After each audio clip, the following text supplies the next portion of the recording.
Global diplomacy के इस पेचीदा खेल ने एक बार फिर भारत को एक कॉम्प्लेक्स जियोपॉलिटिकल ट्रायंगल के सेंटर में ला दिया है, जिसमें एक तरफ उसका पुराना दोस्त रूस है और दूसरी तरफ उसका नया strategic partner United states. Bharat का ये डेलिकेट बैलेंसिंग एक्ट तब और ज्यादा फोकस में आ गया जब भारत के national security advisor Ajit Doval Moscow की हाई स्टेक्स विजिट पर गए।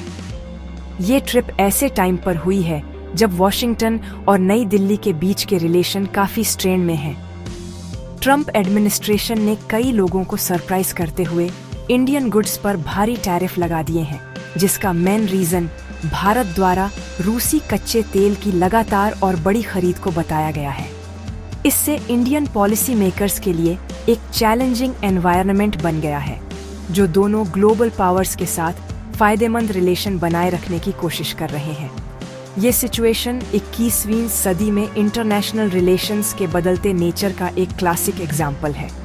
एक तरफ रूस के साथ भारत का रिलेशन कोल्ड वॉर के टाइम से है, जो दशकों के मिलिट्री, डिप्लोमेटिक और कल्चरल कून ऑपरेशन पर बना एक गहरा पार्टनरशिप है। ये बॉन्ड कई जियोपॉलिटिकल तूफानों को झेलते हुए भी काफी मजबूत रहा है।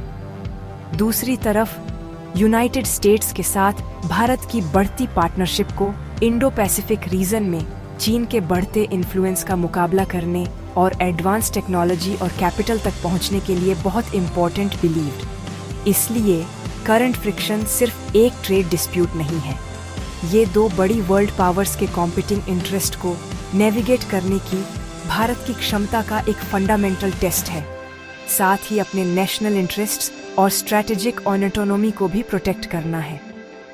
करंट डिसएग्रीमेंट का मेन रीजन भारत की एनर्जी सिक्योरिटी स्ट्रैटेजी पर अमेरिका का रिएक्शन है। ग्लोबल एनर्जी मार्केट में वोलैटिलिटी के चलते भारत ने कच्चे तेल के एक भरोसेमंद और कॉस्ट इफेक्टिव सोर्स के रूप में रूस का रुख किया है। वॉशिंगटन ने इस प्रैक्टिकल इकोनॉमिक डिसीजन को मॉस्को के खिलाफ वेस्टर्न सैंक्शंस को कमजोर करने वाला कदम माना है। प्रेसिडेंट ट्रंप द्वारा इंडियन इंपोर्ट्स पर कुल 50% का भारी टैरिफ लगाना, 25% जनरल टैरिफ और रूसी तेल परचेजने के लिए 25% की पेनाल्टी ड्यूटी इसी इंटरप्रिटेशन का सीधा नतीजा है। ये एक सिग्निफिकेंट एस्केलेशन है जो भारत को अपनी डिप्लोमेटिक और इकोनॉमिक स्ट्रैटेजाइज को फिर से सोचने पर मजबूर कर रहा है, ऐसी दुनिया में जहां उसके पार्टनर्स एक्सक्लूसिविटी और अलाइनमेंट की बढ़ती डिमांड कर रहे हैं। इस हाई स्टेक्स एनवायरनमेंट में श्री डोभाल का रूसी कैपिटल का दौरा सिर्फ एक रूटीन डिप्लोमेटिक एंगेजमेंट से कहीं ज्यादा है। ये एक क्लियर और अनएम्बिग्युअस सिग्नल है कि भारत बाहरी प्रेशर में नहीं झुकेगा और अपनी अनोखी जरूरतों के हिसाब से एक इंडिपेंडेंट फॉरेन पॉलिसी को फॉलो करता रहेगा। इस विजिट का मकसद मॉस्को को एक स्ट्रैटेजिक सहयोगी के रूप में उसके इम्पोर्टेंस का भरोसा दिलाना और पार्टनरशिप को गहरा करने के रास्ते तलाशना है, खासकर डिफेंस और एनर्जी के क्रिटिकल सेक्टर्स में। ये ग्लोबल चेस बोर्ड पर एक कैलकुलेटेड मूव है जो दिखाता है कि जहां भारत यूनाइटेड स्टेट्स के साथ अपने रिलेशन को वैल्यू देता है, वहीं वह अमेरिकी मांगों के लिए रूस के साथ अपनी पुरानी दोस्ती को कुर्बान नहीं करेगा, जिससे इंटेंस डिप्लोमेटिक मैन्यूवरिंग का दौर शुरू हो रहा है। अजीत डोभाल का मॉस्को द्वारा भारत रूस स्ट्रैटेजिक साझेदारी की स्थायी ताकत को फिर से मजबूत करने के लिए सावधानी से प्लान किया गया था। रूस की सुरक्षा परिषद के प्रभावशाली सेक्रेटरी सर्गेई शोइगु के साथ उनकी मुलाकात इस राजनयिक मिशन के केंद्र में थी। अपनी बातचीत के दौरान दोनों पक्षों ने एक नई, निष्पक्ष और टिकाऊ विश्व व्यवस्था के प्रति अपनी प्रतिबद्धता को रेखांकित किया, जो अमेरिकी एकतरफापन और डोमिनेंस के रूप में उनकी धारणा की एक हल्की आलोचना थी। श्री शोइगु ने स्पष्ट रूप से कहा कि भारत के साथ विशेष और विशेषाधिकार प्राप्त स्ट्रैटेजिक साझेदारी को मजबूत करना रूसी विदेश नीति के लिए एक सर्वोपरि प्राथमिकता बनी हुई है। यह उच्च स्तरीय एंगेजमेंट अंतर्राष्ट्रीय समुदाय को एक शक्तिशाली संदेश भेजने के लिए डिजाइन किया गया था। नई दिल्ली और मॉस्को के बीच का बंधन अटूट है, यहाँ तक कि महत्वपूर्ण वैश्विक दबावों और पुनः संरेखण के बीच भी। मॉस्को में बातचीत केवल राजनयिक शिष्टाचार से कहीं आगे तक फैली। द्विपक्षीय संबंध के ठोस स्तंभों रक्षा और ऊर्जा में गहराई से उतर गई। रक्षा मोर्चे पर चर्चाओं में कथित तौर पर S-400 ट्रायम्फ वायु रक्षा मिसाइल प्रणालियों की शेष इकाइयों के लिए डिलीवरी की समय सीमा शामिल थी। एक ऐसा सौदा जो लंबे समय से संयुक्त राज्य अमेरिका के साथ विवाद का विषय रहा है।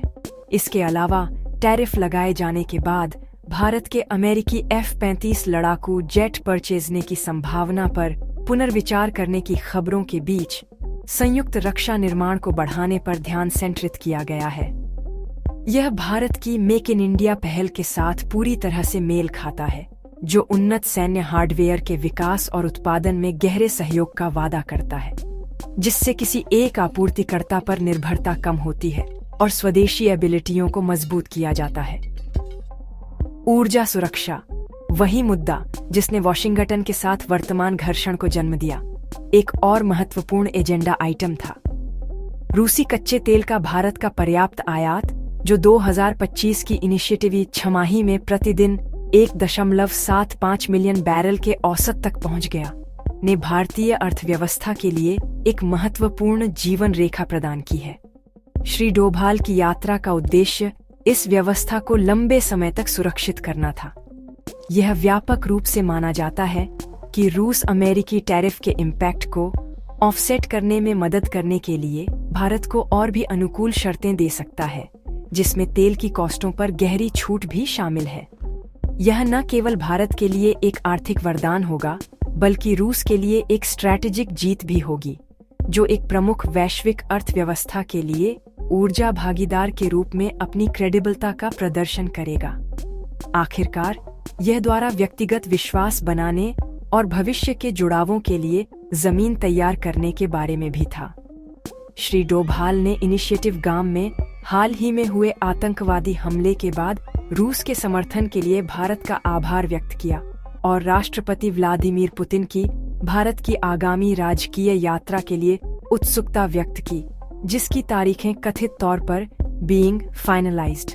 आपसी विश्वास और साझा स्ट्रैटेजिक लक्ष्यों की पुष्टि करके श्री डोभाल के मिशन ने सफलतापूर्वक इस बात को मजबूत किया कि भारत रूस संबंध लेन देन संबंधी नहीं है, बल्कि साझा इतिहास और एक बहुध्रुवीय दुनिया के लिए एक सामान्य दृष्टिकोण की फाउंडेशन पर बने हैं।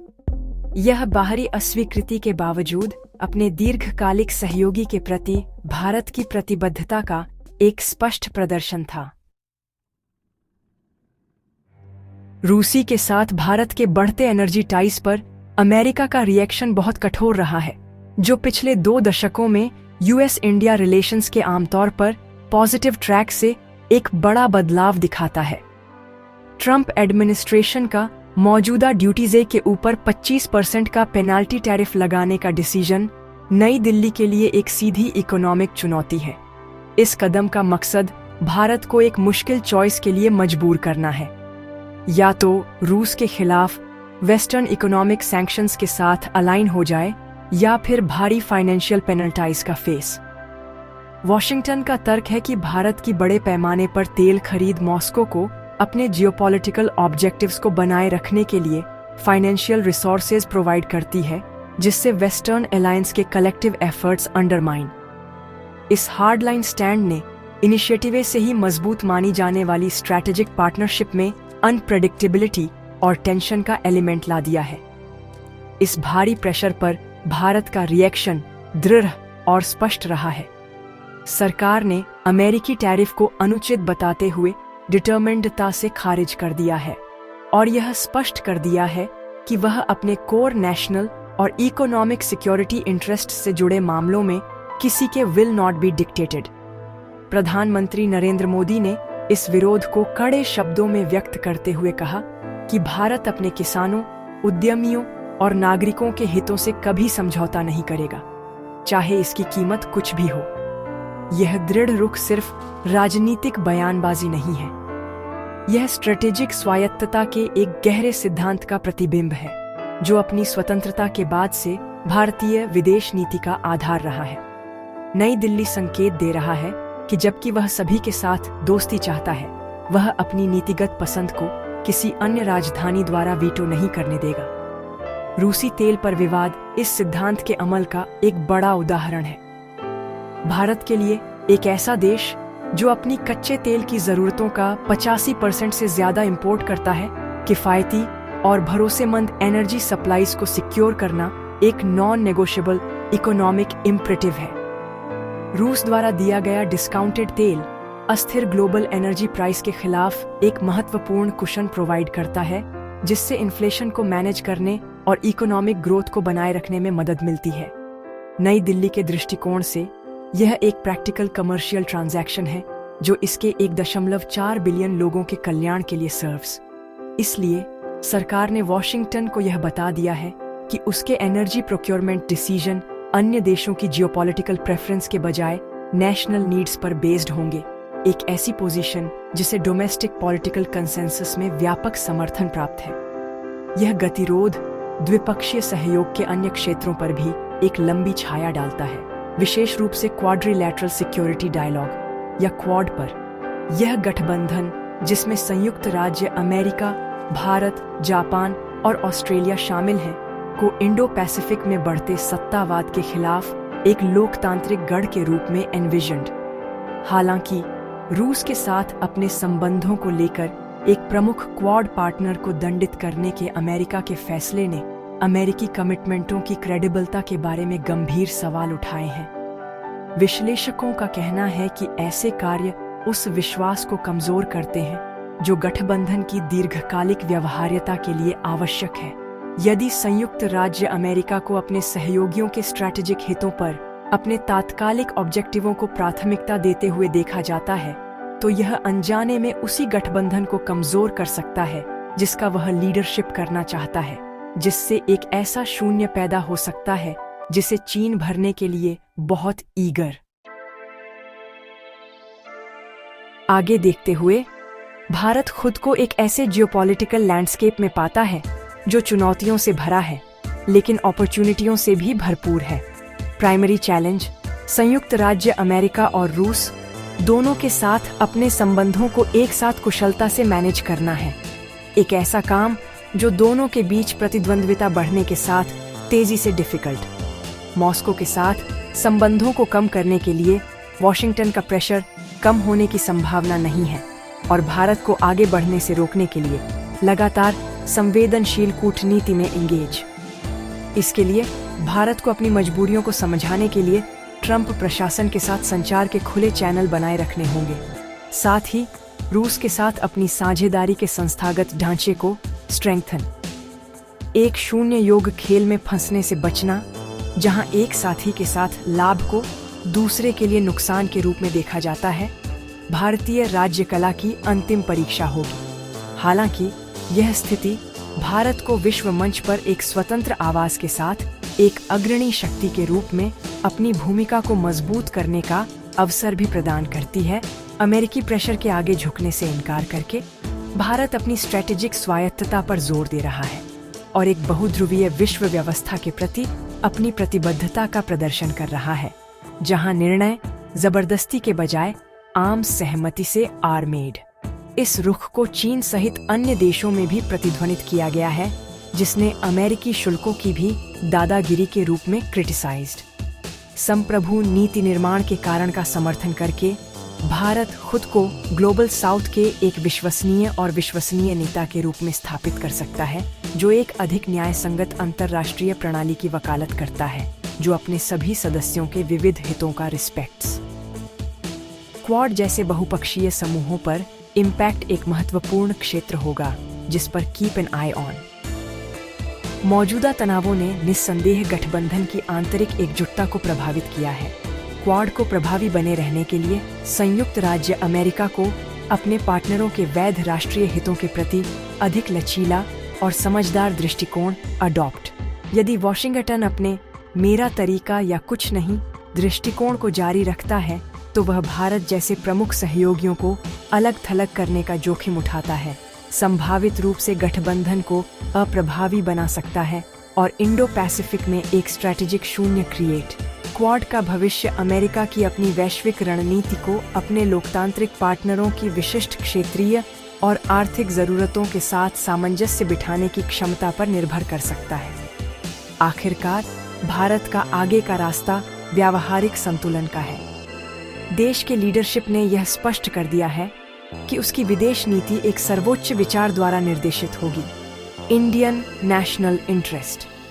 इसका मतलब है ऊर्जा सुरक्षा सुनिश्चित करने के लिए रियायती रूसी तेल परचेजना जारी रखना, सैन्य तैयारी बनाए रखने के लिए मॉस्को के साथ रक्षा सहयोग को गहरा करना और साथ ही आतंकवाद निरोध, प्रौद्योगिकी और क्षेत्रीय स्थिरता जैसे आपसी हित के क्षेत्रों पर संयुक्त राज्य अमेरिका के साथ एंगेज।